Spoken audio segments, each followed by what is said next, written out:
unleashing female power. Being a disruptor. I'm always constantly telling the truth. I love art. That's all her life. She's alive and female. Being a woman, what it meant. Prove him wrong. Girls run the world. We're rocking the place. Welcome to the Art Pod. I'm your host, Carolina, and I'll be your guide through this Pandora's box. Strap yourselves in for a journey through the art world where we bring you candid conversations, untold stories, uncover industry secrets, and celebrate the women who are shaping its future. Because in the Art Pod, the spotlight is always on the girls. Hi, everyone, and welcome back to the Art Pod. My guest today is Suzanne Julig. And I want to read a little bit about Suzanne and her background before we get started. Suzanne is a fine arts professional with more than 3 decades in the field. Over the past several years, she has expanded her expertise to include career counseling to provide individuals with the tools to pursue and secure employment in the art world.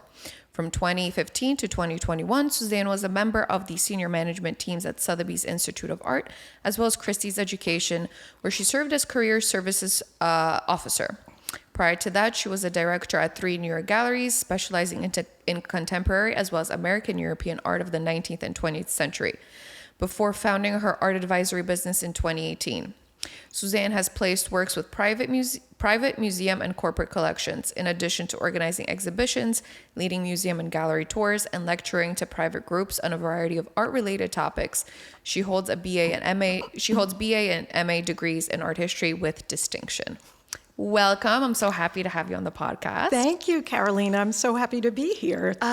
Yes, thank you. So I want to get started with you telling us a little bit about what you currently do and the art advisory that you have, kind of like your day-to-day, what services you provide.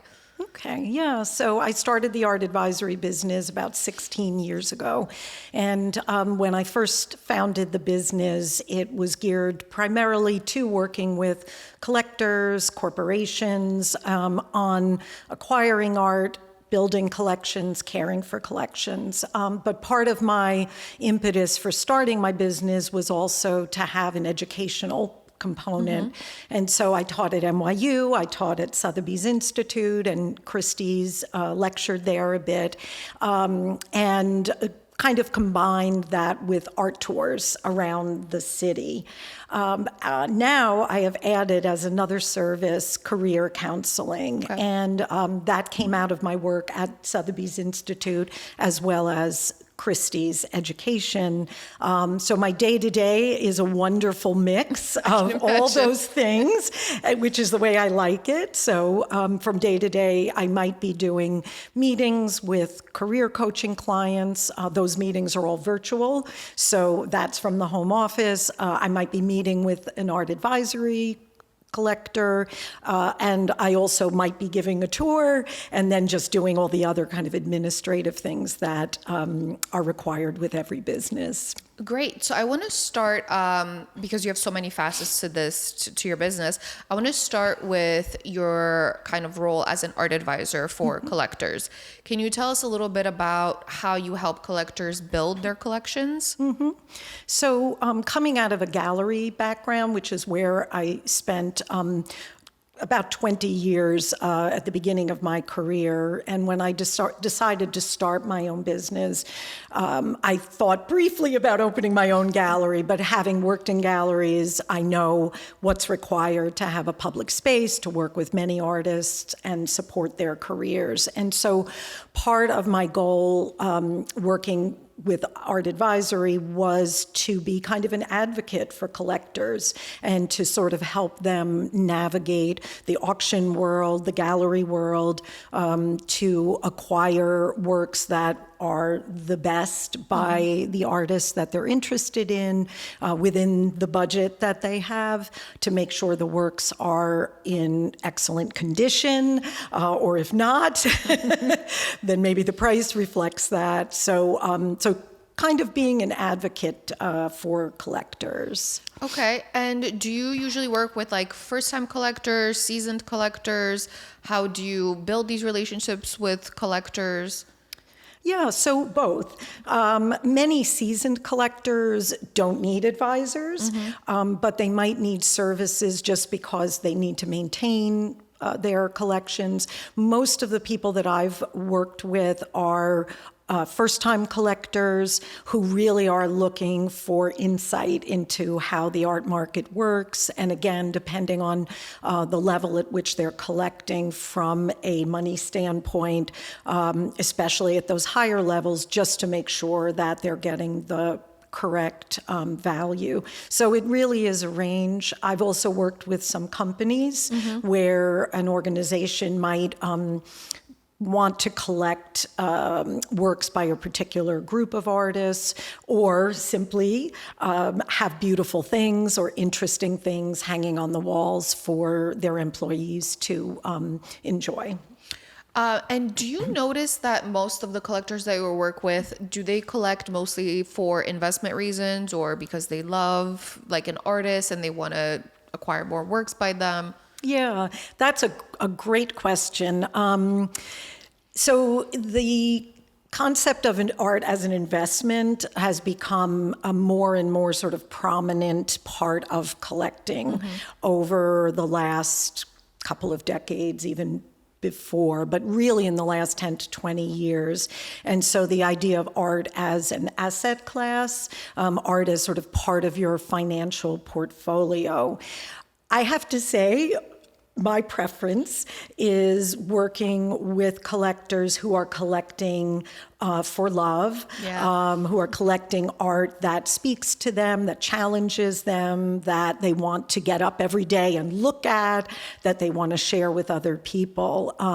And just to be clear, that doesn't mean value isn't important. So part of my job is to make sure that they are acquiring works at the correct level, that they're not overpaying, all of those kinds of factors. But so for me personally, the people that I work with, though they are concerned about value and they are thinking of these works in terms of hopefully increasing in value and that sort of thing. But I actually don't work with anyone who is acquiring work precisely as an investment or only as an investment, like something they're going to put away in a vault and wait until it accrues in value and then sell it, or they're going to buy something and when it reaches a certain value, they're going to flip it. Yeah, I mean, yeah, we all know about flipping and then hoarding your art and keeping it in warehouses, which is really sad, honestly, because I feel like the whole point for artists who create these works is for people to live with them and love them. Can you tell us some art market trends that you've been noticing recently? Well, again, I mean, one of the biggest things, and I'm not sure if this is what you're asking, but again, is the further growth in art as an investment.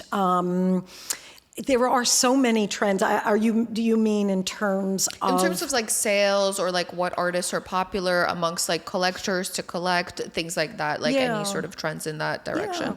Yeah. One of the things that I'm happy about is that I have seen that there is a kind of a return to painting. Okay. You know, there have been periods where you sort of felt that the only thing that was going on were works that were, and I love all of it. I'm not putting anything down, but works involving video or works that are much more conceptual, which again, I love conceptual art.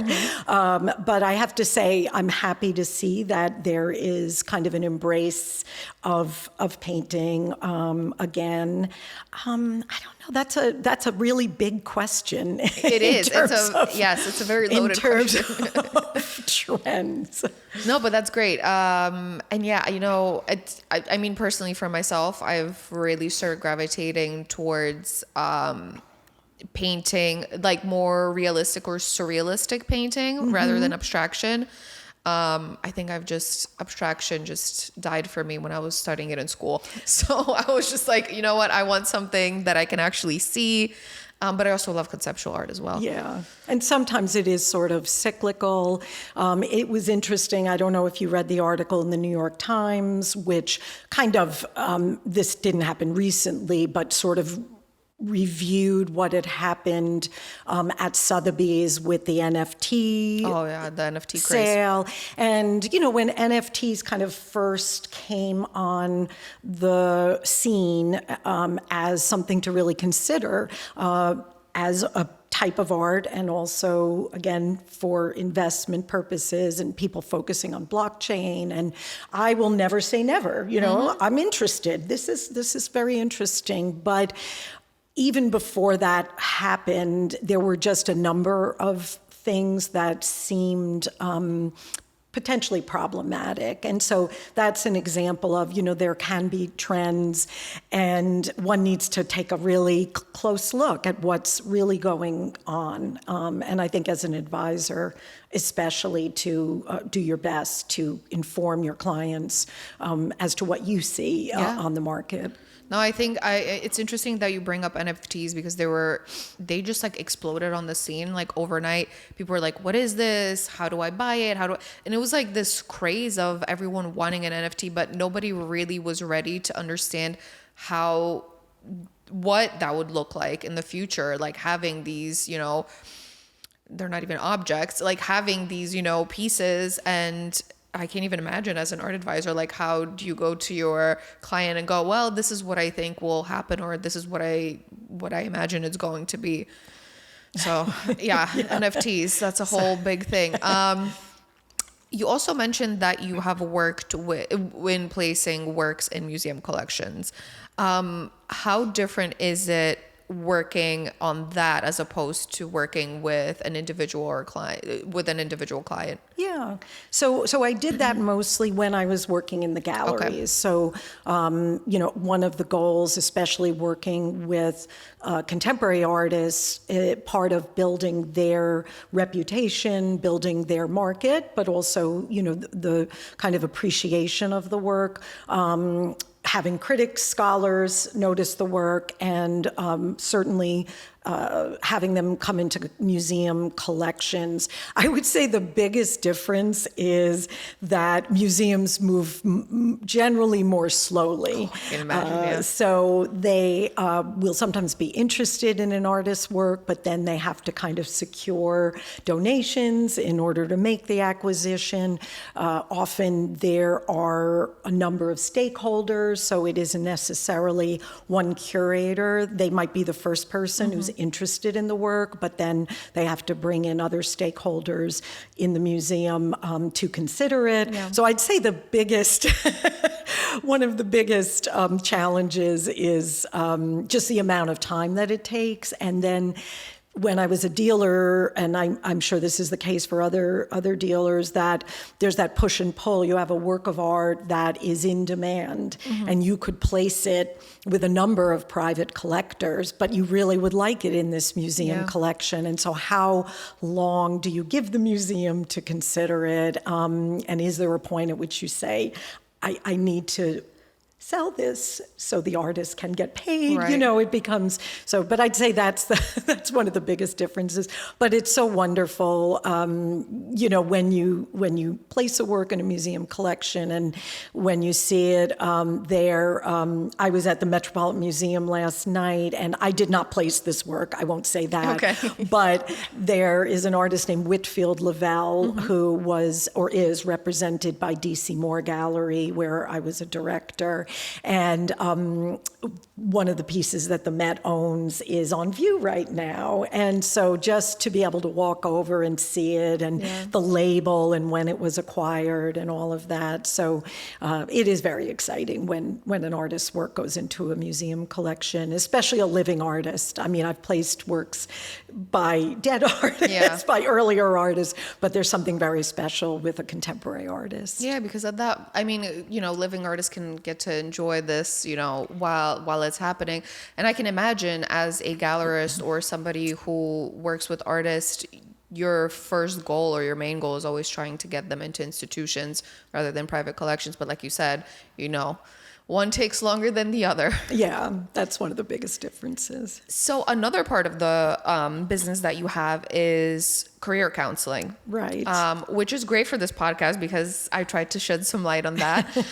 Can you tell us a little bit about how you work with individuals on basically, you know, navigating them through the career development in the arts? Yeah, absolutely. So, and just to give a little background, so when I was at Sotheby's Institute as the director of summer programs, and that was a position that was sort of under the umbrella of my art advisory, I became friendly with the director of career services at that time. And she was, or is, an extremely experienced career coach, you know, very, very knowledgeable and experienced, but she was not from the art world.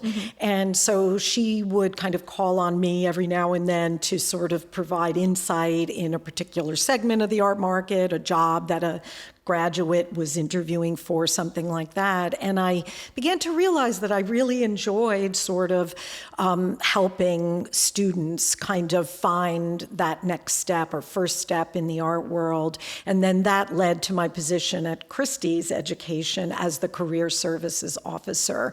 And so unfortunately, they closed the MA program, and so that was the end of the MA program of which I was a part. And that's when I thought, you know what, there's a need for this. There are a lot of career coaches out there, but as far as I can tell, there isn't anybody else doing career coaching exclusively for the art world. And so basically I work with young people who are starting out in the art world. I work with not so young people who maybe are pivoting from another field and would like to work in the art world, as well as individuals who are at a much higher, maybe almost, well, not almost, an executive level. I've worked with curators, you know, sort of the whole range. And it's just something that there seems to be a need for. Yes. People are finding me. I'm referred certainly by previous clients. People are finding me through LinkedIn or programs like this. Yeah. So I'm finding it really gratifying to be able to help in that way and I think, well, you know, I've been doing this for over 30 years, like I might as well find some additional use for my knowledge, and for better or worse, the pitfalls of working in the field. You know, it's an unregulated field, and with lots and lots of moving parts, lots of wonderful but sometimes kind of eccentric or difficult people. And so anyway, any way that I can help to people to sort of launch their careers or to find the next step in the art world. Do you also secure jobs for them, kind of like, let's say, a job agency would? Like if you have a client and they're like, well, I really want to do, let's say, communications for a gallery. And you're like, oh, well, I know this person who's hiring. I don't. Okay. So I don't function as a recruiter. Right. And in fact, I do refer people. There are, Sophie McPherson is probably the biggest recruitment firm, and there are some smaller ones. I don't. I mean, if I happen to know of a role, or if I know of a connection that I can make, I will do that. I actually had a prospective client who was working in a really toxic environment and needed to kind of get out pronto. And I happened to, at that time, I knew of a gallery that was looking to fill the position that this person would have been right for. And so I put them together and they got the job. So I ended up not having a client, but I was really happy because they needed to kind of extricate themselves from their situation. I was happy to help that way. But no, what I do, the main kind of role that I play is to prepare people as well as possible for the job search. So everything from the resume to cover letter, LinkedIn, all of those sort of materials, to really take a deep dive into networking and the importance of building relationships and sort of putting yourself in places where you can connect with people who might be able to help you move your search along, interviewing practice, negotiation. I mean, one of my personal sort of goals is to make every person a master negotiator, especially women. Yes. Not to stereotype, but there are statistics that show that, women are offered less sometimes in an interview process, and they will not always negotiate as hard as a man might. Yeah. And because I had to learn to be a good negotiator when I worked in galleries and also as an advisor, it's a transferable skill. And there are specific ways, sort of best practices in the interview process, but, and it's a skill. Yeah. As I said, it's something that one can learn, and one becomes that much more comfortable with it when we get used to it. So that's something that's part of it as well. I'm glad that you brought up the negotiating part, because I mean, I'm guilty of this. When I first started out, I just took whatever offer was given to me, and I'm just like, oh great, I'm just so happy to have this job. Didn't even think that I could negotiate. Obviously, as I got older and moved up, and had different positions, I learned the skill actually through women in the field who have done it before me. And they're like, oh, did you negotiate your contract? And I'm like, no, what do you mean? And they would kind of like walk me through the steps. And I think that's also incredibly important for future women who are entering the field to kind of also do that groundwork, because as you said, women in general are always offered less than a male counterpart would be. But we also have to go the extra step to always negotiate, what we're worth for that job. So I'm glad that you brought that up, because a lot of women I know don't negotiate. Yeah, there is that fear, and I hear this, in my meetings with my clients, my coaching clients. There's a fear that if you push too hard, or even just negotiate a little bit, that you're going to scuttle the job process, the potential offer, the offer. And what I always tell people is, if you're at the point of an offer, they want you. Yeah. They don't want someone else, and they are not going to want to go back to the beginning and start this process over. I mean, one of the things that's happening right now, which I'm extremely happy about, is these salary transparency laws. So they exist in New York now, and it's kind of, I think there are 14 states now that, and eventually I hope it's federal, but there are 14 states now. So companies have to give a salary range, at least in the job description. They're gaming it a little by, they'll say, oh, the salary range is 85 to 150,000, so then it's sort of, but at least it's a starting point. But a lot of applications will still ask the applicant to, through a portal, indicate what their salary range is. And again, it's just not right, or it shouldn't be, and it's used primarily to pay people less. So I'm happy that some of those things are changing, but one of my big goals is to make everyone I work with a master negotiator. That's a true skill, like you mentioned. So I'm glad that you're helping people out with that, especially people who are younger and just starting out. Because I wish I had that before, because I'm sure I would have been making a lot more money in the beginning than I was. But also the fact that you also mentioned the salary transparency, which is recent, and it's so helpful, because I can't tell you how many times I have applied to jobs before this. And, we've literally gotten almost to the end of the process, and then they gave me a salary that I was like, what? This is a joke.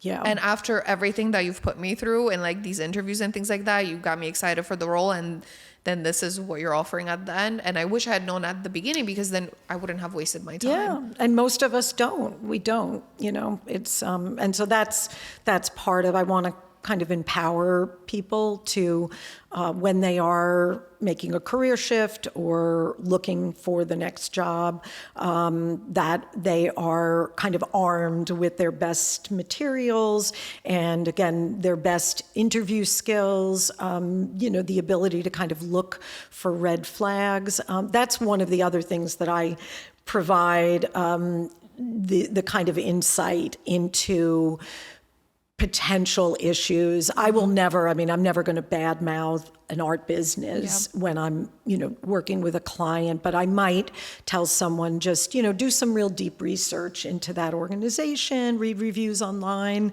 learn more about it, and that kind of thing. But also just helping people know about, for example, like the recruiters like Sophie McPherson. A lot of people, if they're starting out, who's that or what's that, or just some of the other ways to kind of navigate the art world that if you are not that familiar with it, you wouldn't know. No, that's super helpful because honestly, I didn't even learn about Sophie McPherson until I moved to London and had to find a job. And I'm like, where do I begin? And they're great. They're fantastic. They really helped me when I was living there. And there are very few art world recruiters. Obviously, there's a lot of job recruiters in general, but specific art world recruiters, there's only a handful that are really good at what they do. They're obviously one of them. So it's great that you can connect them to your clients. Yeah.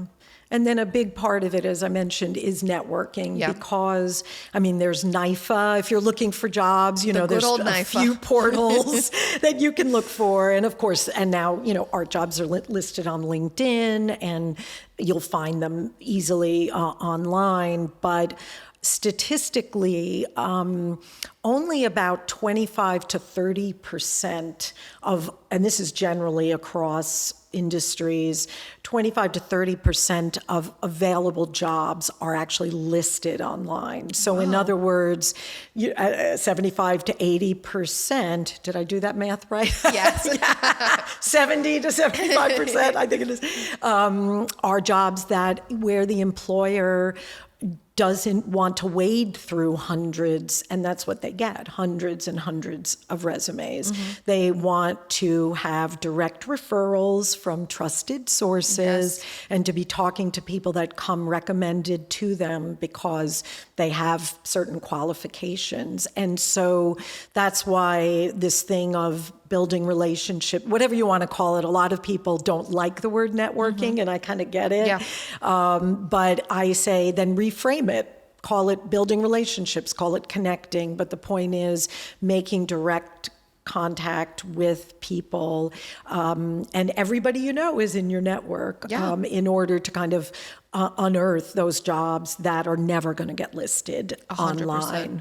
Online. So that's a big part of it. It's so important, and it's important in every industry, but the art world is big and it's also small and insular, and so it's really, really important to make those connections. Yeah, the museum that I work for, when I was hiring, people for my team, the first thing that I did was reach out to people that I knew in the industry, and I was like, do you know any candidates that might be good for this role? Because I trusted them.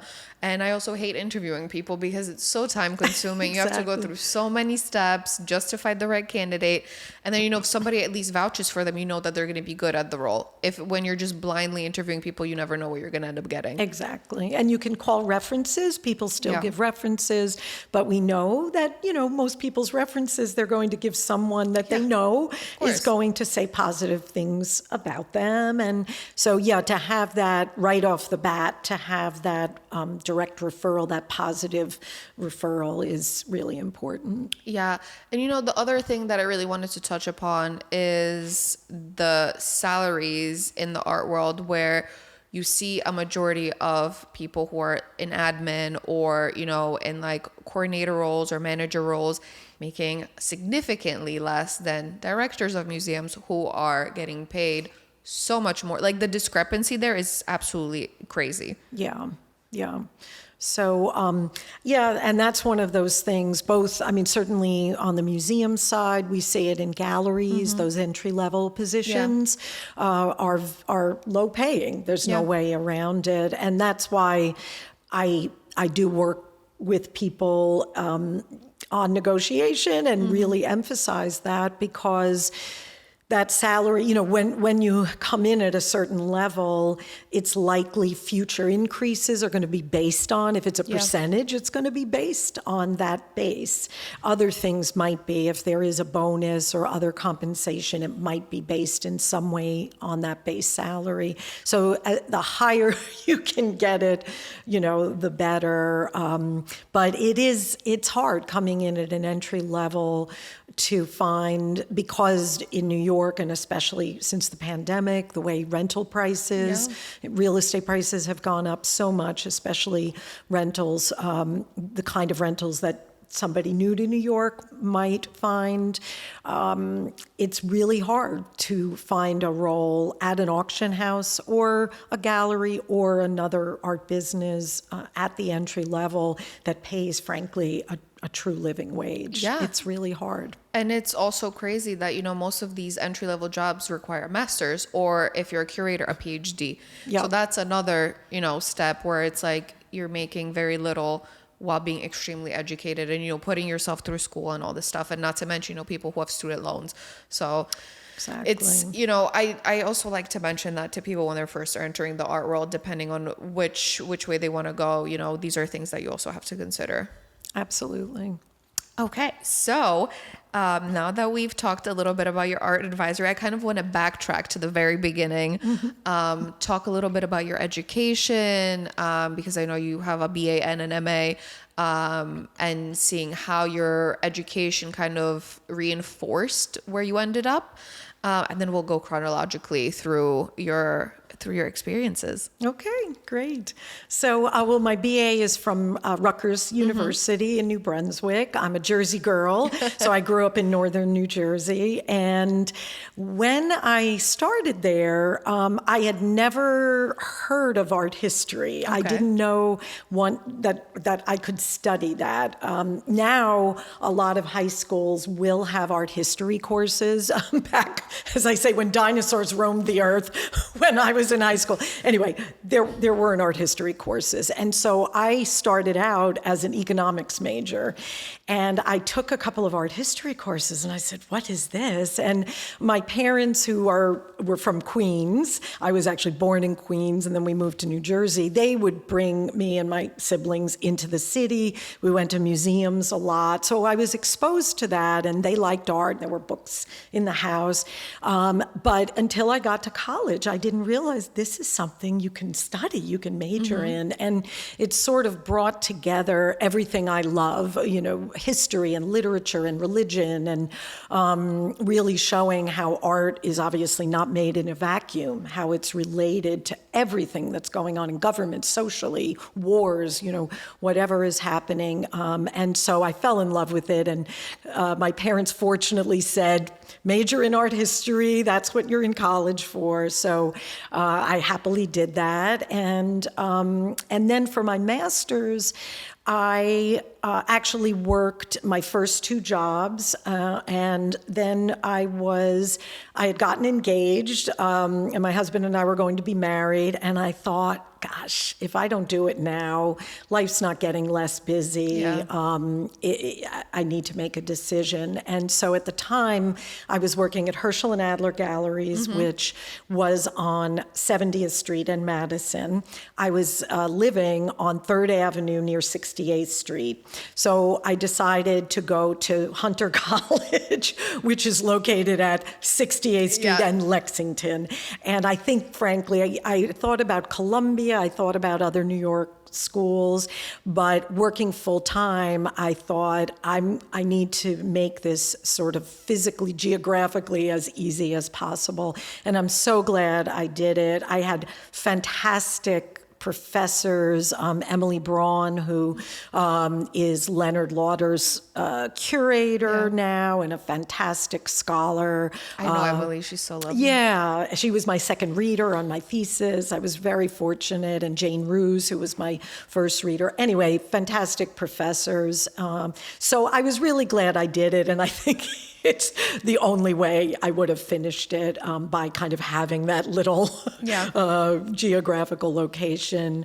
And I think I'm really glad that I got my master's. At the time that I was thinking about all of this, I don't even know if Sotheby's Institute had a New York program. I remember kind of looking at Sotheby's London, and I wasn't going to move to London. I might have, as you did, done an art market MA if it had been a possibility, but I'm not sorry I did an art history MA, but I think the art market programs are great. But I'm so glad I did it. I think that it really kind of, after working in galleries, it sort of got that other scholarship part of my brain working again. And, there are roles, if you want to teach the masters, even if you're not teaching like full professor at a university, but to teach at Sotheby's Institute or NYU, I had to have the master's. Yep. So that came later, but I was glad I had decided to kind of go for it. So it's a nice credential. I did have a professor who said, "Oh, do you think you'll go for the PhD?" And I said, "That is not in the cards. I think the MA is good. I'm good." Why didn't you want to go for the PhD? I wouldn't have made it. Okay. I wouldn't have survived it. I would have been probably, what is it called? ABD, all but dissertation. I just barely made it through the thesis for my MA, and I just knew it wouldn't happen. And that's the other thing. It's important to think about, where do you think you'll be? If you are on an academic track, if you're on a curatorial track, then you better get the PhD, because there are a lot of PhDs and you're going to be competing with them, and those roles are simply not going to be open to you unless you have the PhD. Or if you've been a curator for many, many years, maybe you never did the PhD, but today you really need it. And I was, at that point, when I was doing my MA, I was pretty certain I was going to stay in the art market. Okay. So it was a nice credential to have, but I didn't think a PhD would be essential to what I was doing. So what made you want to move forward and get the master's? Yeah, I think it really was that I was kind of itching. I started it when I was 7 years out of college, and I was really missing the research and the kind of study that was required. I mean, I was fortunate that, especially when, both galleries, Herschel and Adler and D.C. Moore especially, I worked on catalogs, I did do research, I researched individual pieces. So I was using that part of my brain, but as you know, it's still different when you're in an MA program. And I really missed that. I wanted the challenge of that academic rigor. And I did feel that ultimately it would be a good credential for me to have, and it has only helped. I've never regretted it. It's only helped me move forward in my career. No, I have to say, having a master's, even for me, I'm so glad that I did mine as well, because the art world, you're really competing against really top candidates. Like, people have degrees, they have PhDs, they have it's very competitive, and it's small where there aren't jobs available. So whatever makes you stand out, and that extra little step that you can do is great. And my MA was fantastic at Christie's. They prepared me for the art world where my undergrad did not.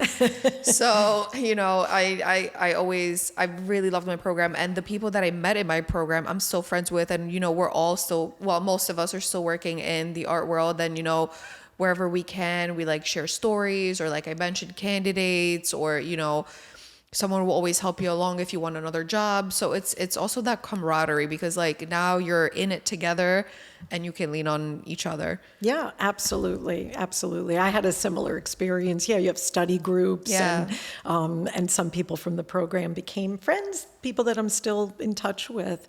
The other thing that I wanted to do, I have never worked with photography in any of my gallery roles. It just wasn't part of any of the the programs at the galleries where I was working, and I really have a personal love of photography. So the master's, I did my thesis on Imogen Cunningham, the California photographer, and sort of, the focus being, why is Imogen Cunningham not as well known as Ansel Adams? Same, not, sort of the same trajectory. But anyway, so it was kind of looking at that.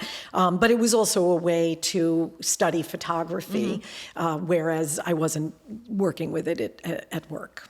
It's interesting that you bring up photography because, like, I was never a huge fan of photography, and then I ended up doing my thesis on Sharina Schatz's photography in films, and then I fell in love with it, and I now collect women photographers. Oh my gosh, that's great.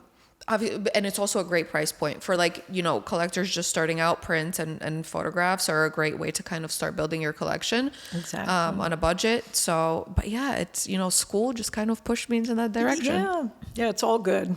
Yeah. But speaking of your roles as a director, I want to talk about your first one a little bit because you were the exhibition coordinator, lecturer, PR advertising liaison. So you were like doing everything. I was there for over 6 years. Yeah. So can you tell us a little bit about working for IBM Gallery? Yeah. So I was really fortunate. When I graduated from college, IBM had decided to open this gallery. It was located, I think is Bonham still there? It was located on Madison Avenue between 56th and 57th Street. It's still the IBM building there on the corner of 57th. And the purpose of the gallery was to bring to New York exhibitions from museums around the country, exhibitions that otherwise would not be shown in New York. So other museums or other galleries didn't have space for them. And it was free to the public. The shows were fantastic because they were all museum curated exhibitions. So and this is one of those things with careers that I tell people, you don't always have to do the safe thing or do the straight line. So I was offered 2 jobs. I was offered a front desk reception job at a gallery. That would have been permanent. And I was offered a 1-year contract at the IBM Gallery to be a lecturer, or tour guide, basically, for the exhibitions. And it did pay more than the receptionist job, but it was only a year. So at a year, I'd be job seeking again. So I thought about it, and I thought, you know what? I'd rather do something fun and interesting for a year, make a little more money, and then I'll worry about it after the year. And then as it turned out, they hired me into the company after the year. And so then I stayed with them for the next more than 5 years. It was a wonderful place to work. Unfortunately, they closed it eventually, but I started out as a tour guide, and then I became an exhibition coordinator. I got to travel to sort of look at the exhibitions that were being brought in. And then I also worked on press and advertising and materials for the exhibitions. So it was pretty heady stuff I was in my early 20s to be flying off to here or there, to look at shows. So I feel very, very fortunate that the timing just happened to work out and that they did hire me. And I'm glad I sort of went for the less safe option, the one that was going to end supposedly after a year, because it didn't. And it was one of the great early career experiences I had. Yeah, no, that's amazing, especially early on in your career. To be able to do all of these things and gain that experience, because usually you'd have to probably work in like 3 different places just to get all these different experiences. Exactly. So that's amazing. And then you went on to work as the associate director at Herschel and Adler Galleries. Yeah, so Was that right after? It was, okay. And I was an associate director later. Okay. So I was there for about 8 years. Yeah. And so I started out actually as an assistant. So that was another thing that I actually took a little step down from what I had been doing at IBM, but I wanted to move into the art market. And Herschel and Adler is a great gallery, very high quality gallery. It was a larger gallery than it is now. It had multiple parts. It had a folk art gallery, a modern gallery, and again, very old, sort of established gallery. And so I took that job, a little step down. I even took a little step down in salary, but I negotiated that within 6 months I'd be back up to at least matching the salary I had left at IBM. Okay. And it was wonderful. And so I worked my way up there. And that was really a great grounding in both European 19th and 20th century art, as well as American art of the same periods. Herschel and Adler is primarily an American art gallery, but I was fortunate to come in working with Martha Parrish, who was the director of the European department and became a real mentor to me. And so I came into a smaller department within kind of this American art place, but I learned so much. It was also one of the hotter times in the Impressionist market. Yep. So again, I learned so much about deal making and about market vicissitudes and all of that. So, so I stayed there again for about 8 years because I was able to work on exhibitions, again, do research, sell to collectors, meet collectors. And I have to say, I learned from a scholarship standpoint, it was very comparable to what I did in my master's because of the sort of quality of the work that the gallery handled, and also the very sort of straightforward approach, the honesty and the straightforward approach. So was your master's after Herschel, or it was during? It was during. So I would go today. from 70th Street to 68th Street. I'd have dinner, and then I'd go to 68th and Lexington, go to class, and then on the weekends I did my work. So Martha was kind enough to ask the president of the gallery if it would be all right if I left early a couple of days a week, like 4 o'clock, not super early. But so I kind of worked it out each semester, but I did it while I was working full time. So. How was that? How, like, juggling both school and work? Because I mean, I was doing an internship while I was doing my master's because it was part of the master's that we had to do, and that was really hard already. So how was it having a full-time job while also doing your master's? It was very demanding, and that is part of why I even halfway through I thought I am not going for a PhD. Okay. Yeah, because I really loved working. I had to work. I couldn't afford to stop working, and so again, Hunter was the perfect solution, and it turned out to be terrific, but it was very tiring. I was tired a lot of the time. Yeah, I can imagine. But you get it done, right? Yeah. And I was younger. Yeah, when you're young, you have so much energy. Oh, it's amazing. Yeah, it's I amazing. don't even know how I made it through my master's, honestly, because mine was obviously full-time. It was like Monday through Friday, like full days, very rigorous. And I was just like, now I can't even imagine. So I'm actually glad I did it early on too. Exactly, same. Yeah. So then after Herschel, you went on to work for DC Moore Gallery as the director. Right. So I was at Herschel and Adler for a good chunk of time, and I really wanted to move into a gallery that did focus on living artists. And although, again, Herschel and Adler had a modern gallery, a separate space, it was a very small staff, and that wasn't really something I was going to do. So anyway, I began to look around, and I was hired by DC Moore Gallery, and I was very happy there. I was there for 7 years, and just loved working with living artists, supporting their careers. It's exciting to sell, a Degas pastel or something like that, a Picasso, certainly. But I have to say, there's nothing as gratifying as placing a living artist's work and getting on the phone with them and telling them that it went to X wonderful collection or such museum, or it really is a very different experience. So I was very happy to make that change, that I was able to make that change from a more traditional gallery like Herschel and Adler to DC Moore, which has, I think probably still, but at the time represented about 24 artists, I think, 22 to 24, and also did handle some earlier American pretty much all American artists, American works of the 20th century, American modernism and that kind of thing. Yeah, I can imagine getting on that call with an artist going like, hey, we just placed your work with this and this collected. They must have been thrilled. Yeah, it's great. And also being a little bit of like the protector, you know, you have an artist call you and they say, Mr. or Mrs. So-and-so they want to come to the studio and they're trying to finish works for a show that's opening, you know, a month later. Plus, we don't want the collectors cherry picking out of the studio. It's just not how it works. Yeah.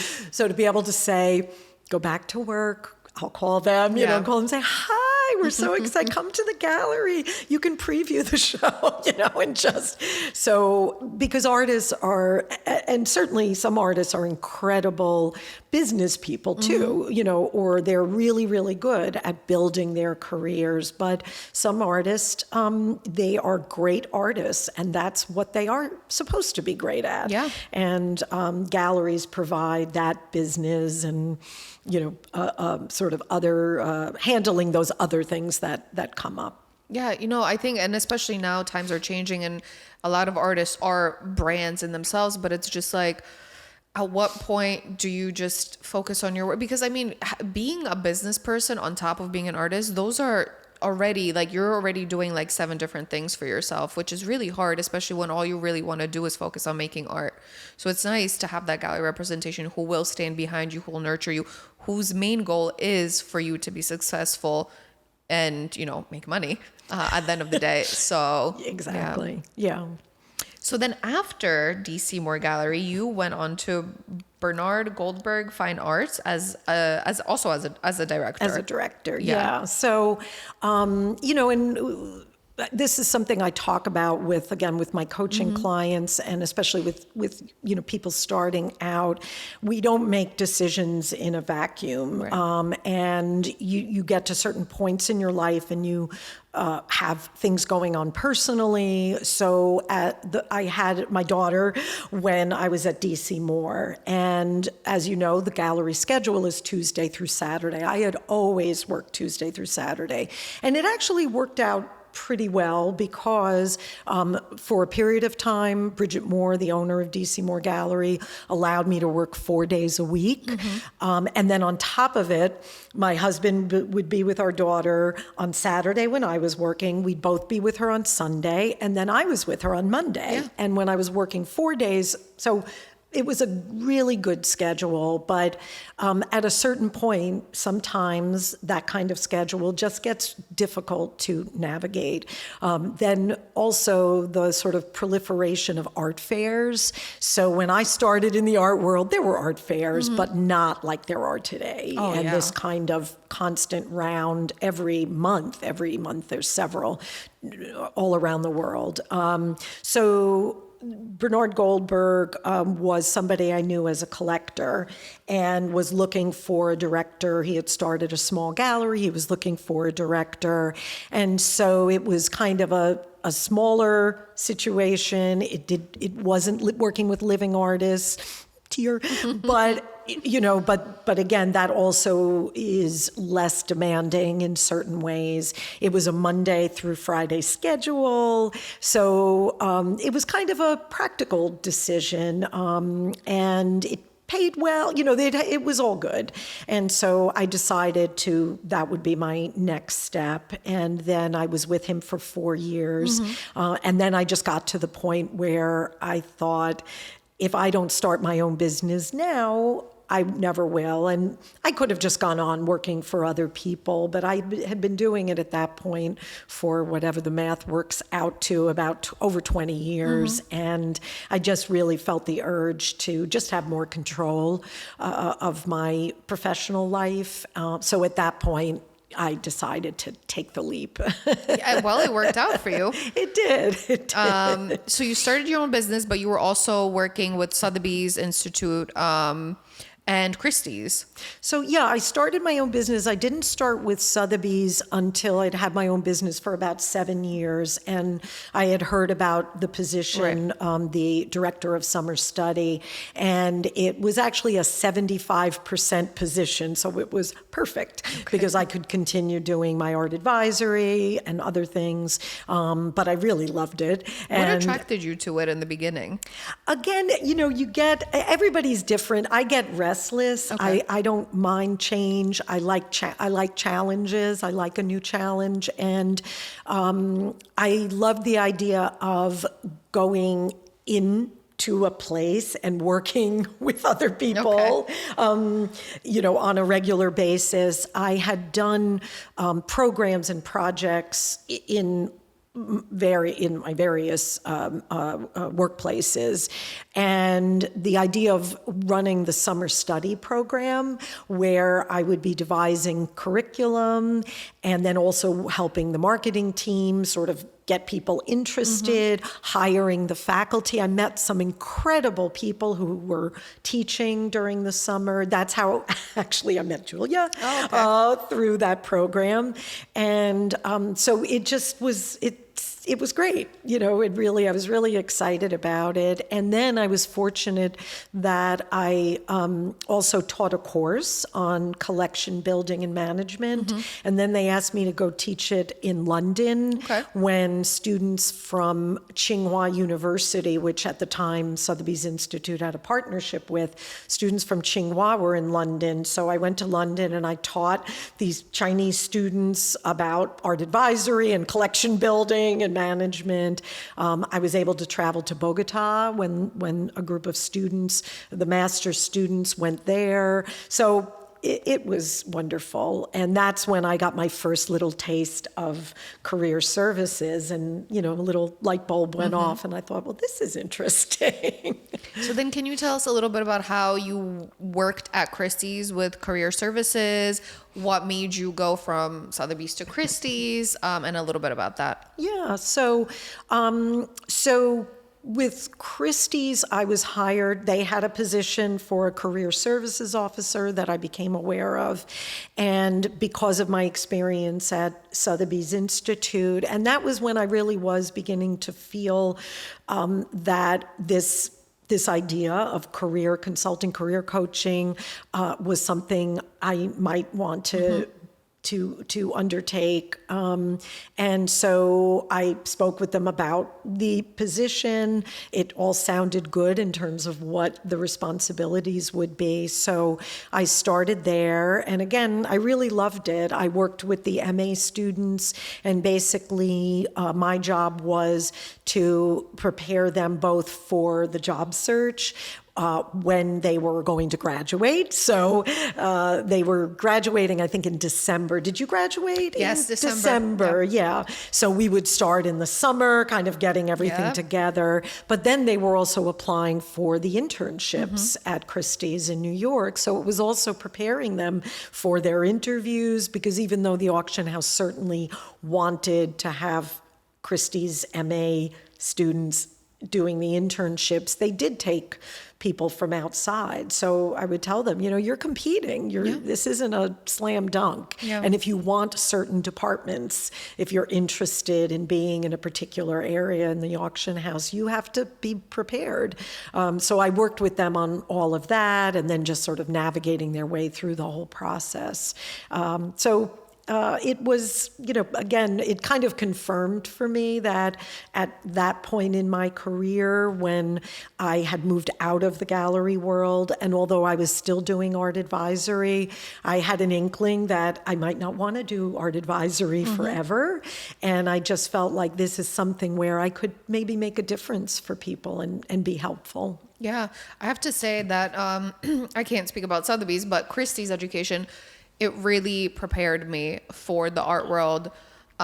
We worked on our resumes, our cover letters, our interviews for, like you said, for Christie's auction house. And I know that like the top people always, well, not the top people, but most of the students in my program always wanted to work for the modern and contemporary department. And it was like a fight, like literally the Hunger Games. And I'm like, okay, well, I'm not going to do that. But before that, I already had internships at Christie's before. So I'm just like, my heart's kind of like not in it. So I ended up doing an internship with a gallery that I really loved. And then during that time, I was also working on my thesis, and then we were graduating in December. But the master's was really hands-on. Like I met so many different people. We even had like field trips to, speak with conservators and gallerists. Like they really showed you what the art world was like, and it gave you a taste of what you might want to do once you're out of school. And these programs really just want you to go out there and get a job. Which is great, because when you're in undergrad, they're just like, we just want you to get a degree. What you do after is up to you. Yeah, that's on you. Yeah. So really, no, exactly. And it was a lot of fun putting together workshops for the students, and we also did alumni events. So did you know Veronique Shannon-Burke? Yes, she was one of my professors, and she was leading the master's program. Yeah, exactly. So fantastic. So she and I worked together on the alumni programs, and I don't know if you know Marnie Benny, but Marnie came and we did a couple of programs on art and tech, and just really trying to kind of just open up the students' eyes to all the different entry points into the art world. Because really, when I was coming up, it was kind of like museum, gallery, academia. And now, especially because you have e-commerce and you have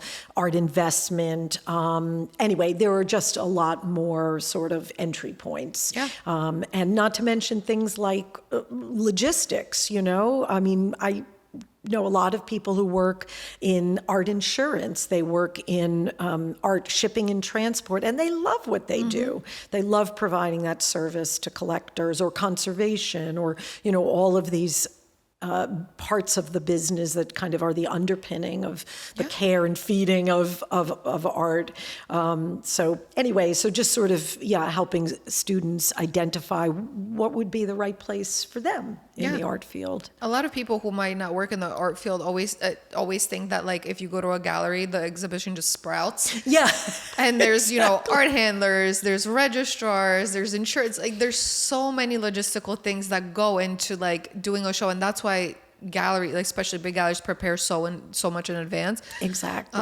Not to mention museums, they prepare years in advance. So yeah, there's everything. There's all these little and art things. Fairs. I mean, that again, years ago there were a few, and now there are these huge companies that run multiple art fairs throughout the year, and they need all kinds of employees doing all different kinds of roles. No, they're huge now. They're corporations. I know one gallerist who they have one small space in London, and this man is literally at every art fair, like all year. They go from like, New York to Italy to Seoul to literally just like around the globe all year. And I'm just like, how do you do it? But that's where they make most of their business. But it is, you have to do it. And that's why for me, that was also part of starting, although one will go to art fairs to meet clients and that kind of thing. But I got to the point at my last gallery where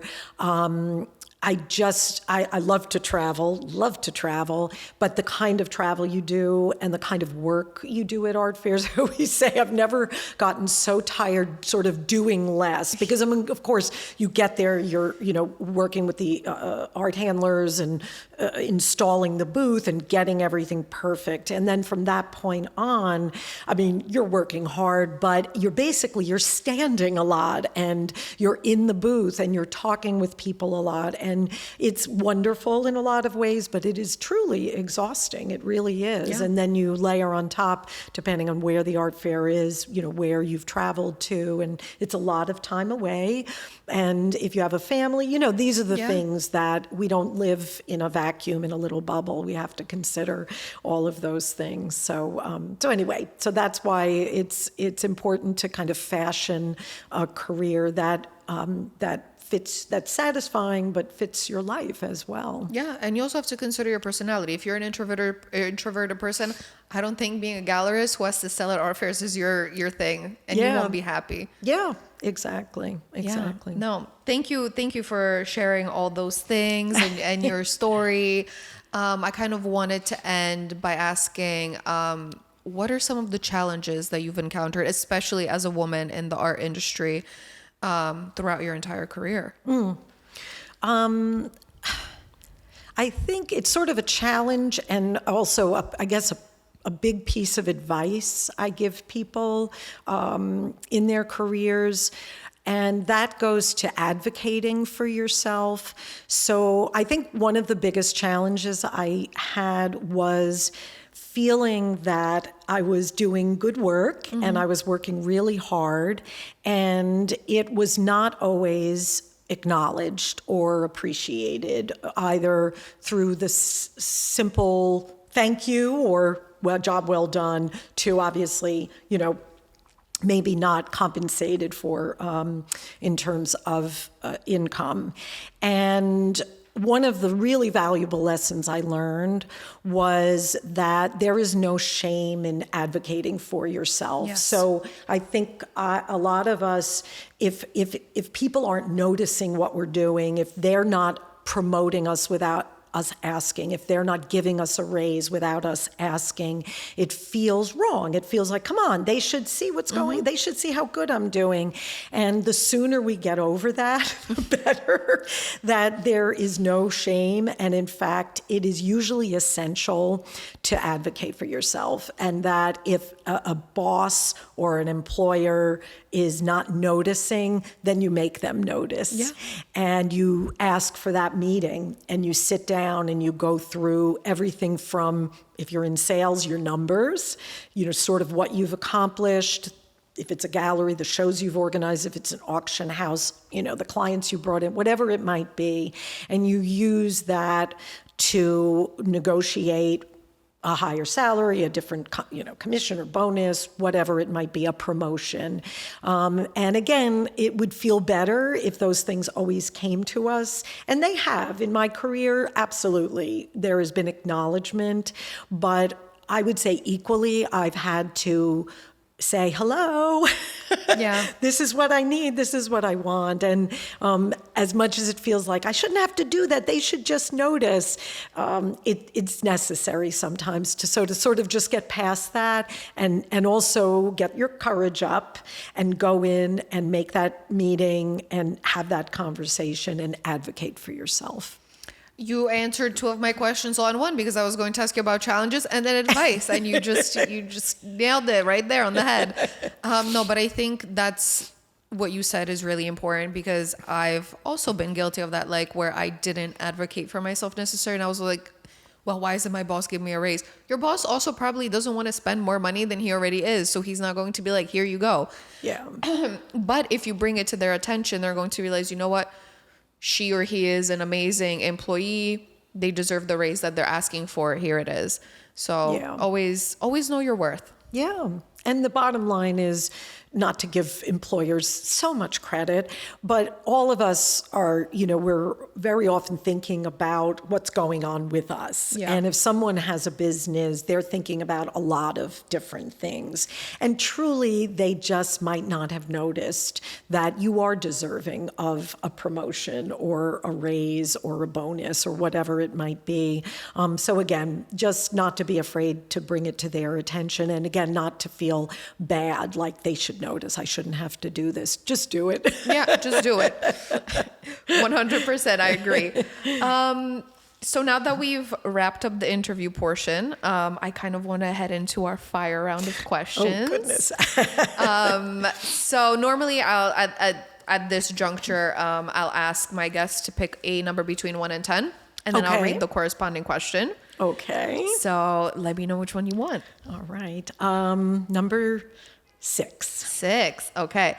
What is a piece of art that you own that you would never sell, or one that is your favorite? Oh, Actually, that's pretty easy. Okay. So my husband and I and daughter own a painting by an artist named Julia Jacquet. Okay. And it was in an exhibition at DC Moore Gallery that we called the Likeness of Being. And it was women's self-portraits. And I fell in love with that painting. And there was one other work I also kind of liked. And my husband and I, we're not collectors, but we buy some small things, and we have to agree. And so I said to him, I'm not going to tell you what I like, but there are a couple of pieces. You walk around the exhibition and tell me what you think. And he went right to Julia's painting, which was one of the two that I had been interested in. And so we acquired it. And Julia is sort of a conceptual pop artist. Okay. She's phenomenal, and anyway, you can look her up, but quite established. And her self-portrait, rather than being like a straightforward self-portrait, it uses imagery from kind of 1950s advertisements.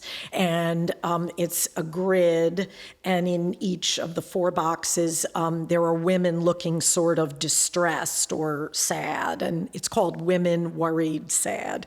And Julia has said she's kind of a fretter, and so for her, it sort of represented these moods, but using the style of, again, these old advertisements that she would reference. I have to look her up. She sounds she's phenomenal. So, and she should have gallery representation. It drives me crazy. Yeah. It's such a tough market out there. But yeah, she's had museum exhibitions, monographic exhibitions. She's in museum collections. Anyway, she's phenomenal. So yeah, I'd say that's the piece. Okay, fair.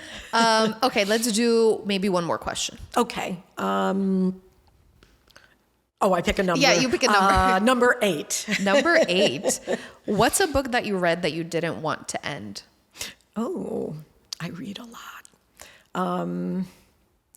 Well, I'll say, it's so hard to choose. So I'll say, there's certain authors I really love. So Jennifer Egan is an author. I've read everything by her. She won the Pulitzer for, was one of her earlier books, A Visit from the Goon Squad, which was kind of about rock and roll in the 60s and 70s. She's phenomenal. So all of her books I love and don't want them to end.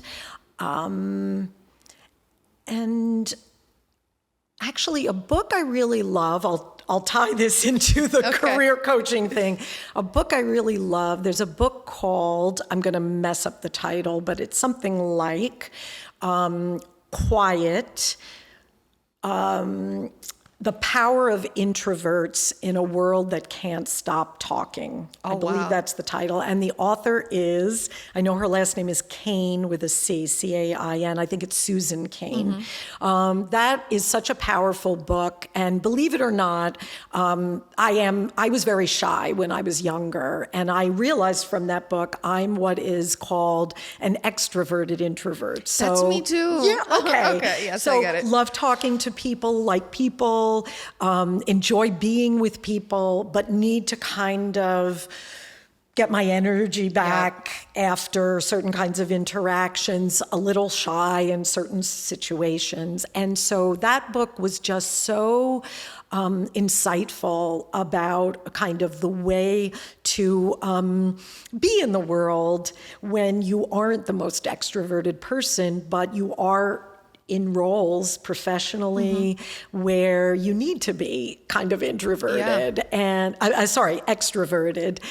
So that was a really important book for me when I read it, because it just helped me feel better about the way I am and to understand sort of that most of us are not. I mean, I'm sure we all know I have a my freshman college roommate is like the ultimate extrovert. I love her. I admire her. She is a born through and through extrovert. And then I have friends who are, and other people who are, real pure introverts. And just to know that it doesn't have to be one or the other, that you can be kind of a mixture of these things. So that's a great book. Now I have to read it because that's me. Like every time I'm at work, obviously I'm in communications, and I'm always at these art events, and I have to promote things and things like that. And in those situations, yes, I'm extroverted. I love doing like this podcast where I sit one-on-one and talk to people. But then I come home and I'm like, I need to be alone. I need to regain my energy. It's absolutely true. Absolutely. Well, thank you so much for being here and for sharing your stories and your advice. And you've shared so many pearls of wisdom. So thank you. I'm sure all my listeners will benefit. But for anyone who wants to get in touch with Suzanne, please let me know. I would love to put you in touch. And to all my listeners, see you on the next episode. Thank you for tuning in. Yes, and thank you, Carolina. Thank you so much. All right, everybody. Bye. Bye-bye.